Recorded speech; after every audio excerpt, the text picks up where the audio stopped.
In the Andes, a farmer marked by solitude and a young woman imprisoned by family expectations discover that, sometimes, tragedies reveal unexpected paths.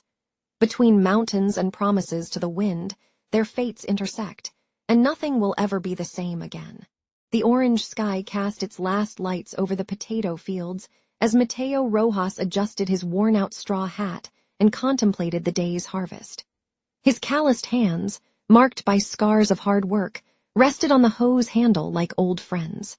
The quinoa gently swayed with the cold Andes breeze, the same breeze his mother Rosa used to say carried the voices of the ancestors. "Mother, look what we have done today," he murmured to the wind, a habit he maintained since she passed away when he was just 9 years old. The small adobe hut he called home stood a few meters away. It was simple but clean and organized, with walls decorated by a wooden cross his father had carved and a faded portrait of his mother. Under the bed, he reverently kept the worn-out Bible she had left, its pages marked by fingers that had sought comfort in difficult times. Mateo was 28 years old, but his eyes bore the depth of someone who had known many losses. His father's death, 8 years ago, completed the journey of solitude that turned him into the man he was today. Reserved but kind, resilient but without bitterness, poor in possessions but rich in faith. That night, while preparing a simple soup of potatoes and herbs, the old radio announced amidst static. Landslide in the Andean border region affects isolated communities. Rescue teams mobilize volunteers. Mateo immediately recognized the name of the village mentioned. It was only a few hours' walk away, where the elderly couple lived that had helped him when his father fell ill. The spoon paused in the air as a certainty grew in his chest. He needed to help. On the other side of the mountain range, in a Chilean village nestled among green valleys, Isabella Valdez observed the unusual movement of vehicles and volunteers in the community center. The 25-year-old was on the porch of her home, a solid stone and wood construction that reflected the Valdez family's status in the region. "Isabella, come inside now. It's not appropriate to be exposed like this," her father, Don Ernesto, called authoritatively from inside the house. With a sigh, she obeyed, smoothing the simple yet elegant dress she wore. The reflection in the hallway mirror showed a young woman of subtle beauty, dark hair tied in a neat bun, and brown eyes that always seemed to seek something beyond the visible horizon. "Dad, they're mobilizing volunteers to help the landslide victims. Can I volunteer to work at the relief station?" Don Ernesto Valdez, a 55-year-old man whose gray hair and rigid posture revealed his years of military service, looked up from the newspaper he was reading. "Your charity is admirable, daughter, but always remember, a Valdez helps with donations and organization, not with manual labor. That is what is expected from someone in your position." Isabella felt the familiar weight of expectations on her shoulders. Since her mother's death when she was 15, she had lived torn between being the perfect daughter her father wanted and following the impulses of her compassionate heart. "Can I at least help in the infirmary? I finished the first aid course last month, and they need hands." Don Ernesto sighed, recognizing that silent determination that so reminded him of the wife he had lost. "Only during the day, and Carlos will accompany you. I don't want you alone with strangers." Isabella smiled, holding back her joy. It was a small victory in her constant negotiation for freedom. The next morning brought a cloudy sky as Mateo crossed the last stretch of the mountain trail. He had walked all night, guided by the stars and his memory of the path. In his worn-out backpack, he carried a few potatoes, medicinal herbs that his mother had taught him to identify, and the small savings he kept in a tin can. The improvised aid station operated in the village school. When Mateo arrived, breathless and his face marked by exhaustion, he saw people being attended to on mattresses spread across the floor, volunteers rushing with supplies, and the unmistakable air of urgency that accompanies catastrophes. "Please," he said to a woman who was organizing medicines, "I'm looking for the Ortega family. I live on the Peruvian side and heard their area was affected." "Check the list of those attended to," the woman replied without looking up. "Or ask that girl in the corner. She's registering the newcomers." Mateo turned in the indicated direction, and that was when he saw her for the first time. Isabella was jotting down information from an elderly lady with a kindness that seemed to illuminate the chaotic environment. Something about the way she tilted her head, attentive and respectful, made Mateo feel a strange familiarity, as if he recognized in her a spirit similar to his own. When he finally approached, she looked up deep eyes that seemed to read far beyond appearances. "Good morning," he said, removing his hat as a sign of respect. "I am looking for the Ortega family. I came from the Peruvian side to help." Isabella noticed the simple clothes, the calloused hands, and above all, the dignity with which that man presented himself, despite the evident fatigue. "Did you come on foot?" she asked, the surprise evident in her gentle voice. "When a brother's life is at risk, we do not feel the weight of the distance," Mateo replied simply. Isabella felt something resonate within her. It wasn't just the sentence, but the authenticity with which it was spoken, without pretense, without seeking admiration. "The Ortegas are fine, thank God, just minor bruises. They're in that room," he pointed out, and then added, "You must be exhausted. Would you like some water and food first?" The look of gratitude he received in response was the beginning of something neither of them could have predicted. The following days turned the disaster into an unlikely bridge between two worlds. Mateo decided to stay to help with the reconstruction, sleeping in an improvised shelter and working tirelessly to repair damaged houses. Isabella continued at the aid station, now converted into a supply distribution center. During breaks, they would meet almost by accident. Mateo told stories about the stars that guided farmers in the Andes, about the ancient planting traditions he learned from his father.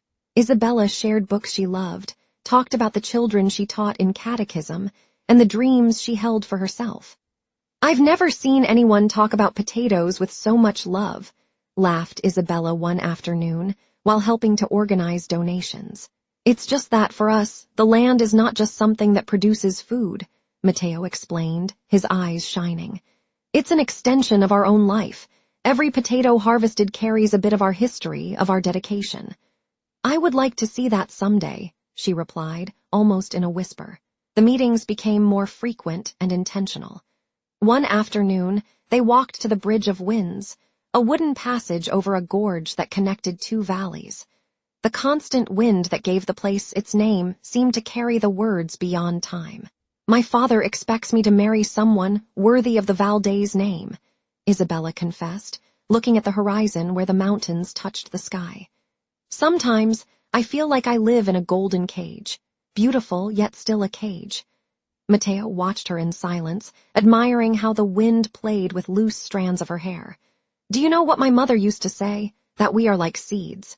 We can be planted in elegant pots or open fields, but what matters is if we have space to grow towards the sun." Isabella turned to him, her eyes moist, reflecting the sunset. "If one day you return," she whispered, "come by this bridge, I will be waiting." It was a silent promise, sealed only by the wind that witnessed that moment. But fate, like the seasons and the mountains, did not consult the hearts involved. Don Ernesto, noticing the change in his daughter and hearing rumors about the poor Peruvian she talked to, decided to intervene. "I have already arranged your engagement to Ricardo Fuentes," he announced during dinner, 2 weeks after the reconstruction work began. "His family is respectable, has business in Santiago. He will be a good husband." Isabella felt as if the ground disappeared beneath her feet. "Father, I barely know him, and I have the right to—" "The right," interrupted Don Ernesto, pounding his fist on the table. "I have dedicated my life to building a reputation in this village. My daughter will not be the wife of a man without land or a name. That would be a disgrace to our family." The words, sharp as blades, cut the air between father and daughter. "I'm not asking to marry anyone," she replied, with a firmness that surprised them both. "Just to decide my own path. Your path has already been drawn by the respect we owe to the name we bear," he concluded, standing up. "The engagement dinner will be next Sunday." That night, Isabella cried herself to sleep, clutching the locket that had belonged to her mother, the only person who might have understood how she felt. Mateo heard the news through the whispers in the village. The Peruvian farmer and the young lady of the manor, the story had spread like wildfire, and now came the outcome everyone expected. She would marry someone of her own class. The next day, without goodbyes, Matteo gathered his few belongings and began the journey back.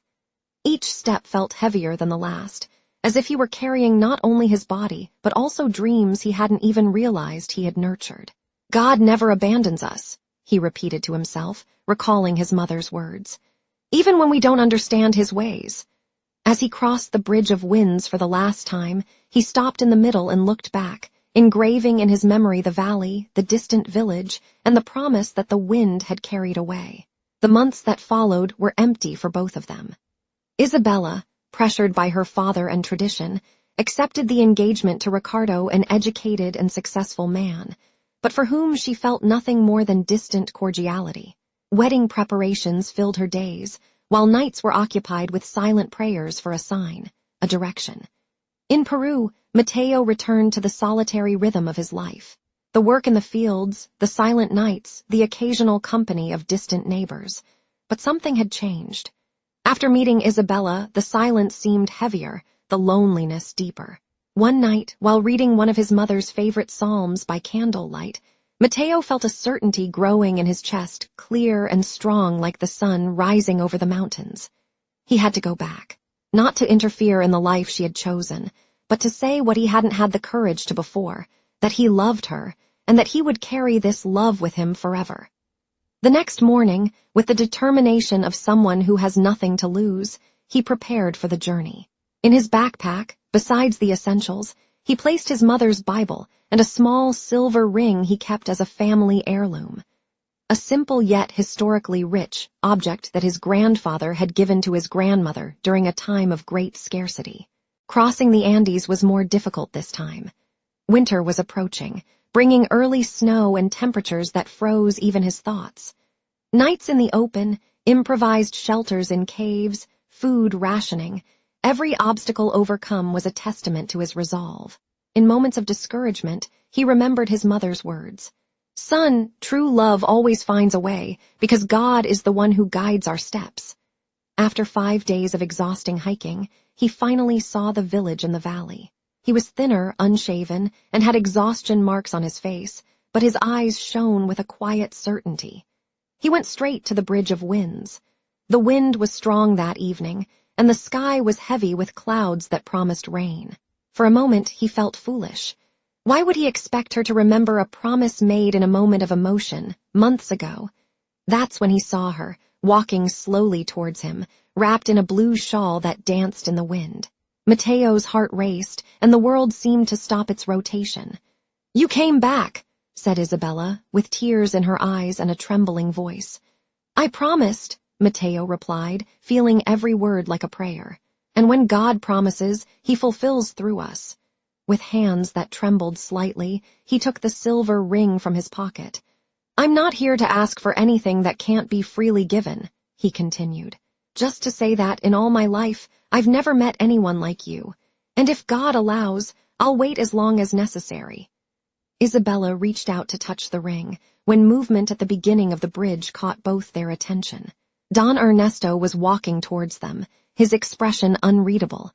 Matteo straightened his shoulders, prepared to face whatever came with dignity. He would not run away, not this time. Don Ernesto stopped a few steps away, observing the young farmer ragged, exhausted, yet standing, looking him directly in the eyes. "You crossed the Andes on foot. For my daughter?" he asked, more of a statement than a question. "For love of her, sir," Matteo replied simply, "and I will keep walking as long as necessary." A heavy silence settled between them, broken only by the howl of the wind. Don Ernesto looked at his daughter, seeing in her not just the girl he had raised, but the woman she had become, strong, determined, capable of making her own choices. At that moment, an old memory emerged. He himself, young and determined, facing disapproval to marry the woman he loved. With a sigh that seemed to carry the weight of decades, Don Ernesto simply said, "If this is the path your hearts have chosen, so be it." Isabella ran to hug her father, tears of relief and gratitude flowing freely. Matteo remained where he was, slowly absorbing what he had just heard, until Isabella reached out her hand towards him. At that moment, on the Bridge of Winds, 3 lives were transformed by the power of true love, the kind that doesn't require perfection, but accepts what is authentic and pure with gratitude. The years pass like the waters of the river under the bridge of winds, sometimes turbulent, sometimes serene, but always moving. Mateo and Isabella built a life together on a piece of land between the two countries, symbolizing a union that transcended borders. They started with little, a simple cabin, basic tools, and a lot of hard work ahead. Don Ernesto, after initial hesitation, helped them with seeds and a few heads of cattle. "Not for you," he once said to Mateo, "but for her happiness." Over time, the respect between son-in-law and father-in-law grew, based not on status or wealth, but on shared values: hard work, honesty, devotion to family. The stone and wood house they built became the heart of a small, prosperous property. Mateo applied his ancestral knowledge to cultivating the land, introducing soil conservation techniques that soon attracted the curiosity of the neighbors. Isabella, with her formal education and sensitivity, helped establish a small winery that, over the years, gained regional recognition. The children came, first Miguel, with the observant eyes of his father, then Alina, who inherited her mother's quiet determination, and finally, Gabriel, the most restless and dreamy of the three. They grew up between two worlds, learning both the old Andean songs Mateo sang during the harvest and the classics of literature Isabella read on winter nights. As they grew older, the house filled with the presence of daughters-in-law, sons-in-law, and, to their immense joy, grandchildren. The 6 little ones brought renewal and noise, running among the vines and chasing chickens in the yard that was once so quiet. Now, in his 70s, Mateo likes to sit under the old walnut tree he planted in the first year of marriage. With white hair and hands still strong but marked by time, he tells his grandchildren the story of his journey. "Grandpa, weren't you afraid to walk alone through the Andes?" asks the youngest, wide-eyed. "Fear always exists, little one," Mateo answers, adjusting his glasses. "But when we truly love, we find courage we didn't even know we had." Isabella, on the other side of the yard, watches the scene while teaching her granddaughters to make her family's traditional bread. Her face, marked by time and the sun, still lights up when she smiles, especially when she looks at the man with whom she has shared decades of life. Every wedding anniversary, regardless of the weather or knee pains, they walk together to the Bridge of Winds. The journey that once took an hour now takes almost 3, with frequent stops and shorter steps. They lean on each other, both physically and spiritually, as they have done throughout their shared journey. There, in the same place where they made a silent promise so many years ago, they renew their commitment, not with grandiose words, but with the simple interlocking of wrinkled fingers and a look that says, "I would choose you again, in any life, in any circumstance."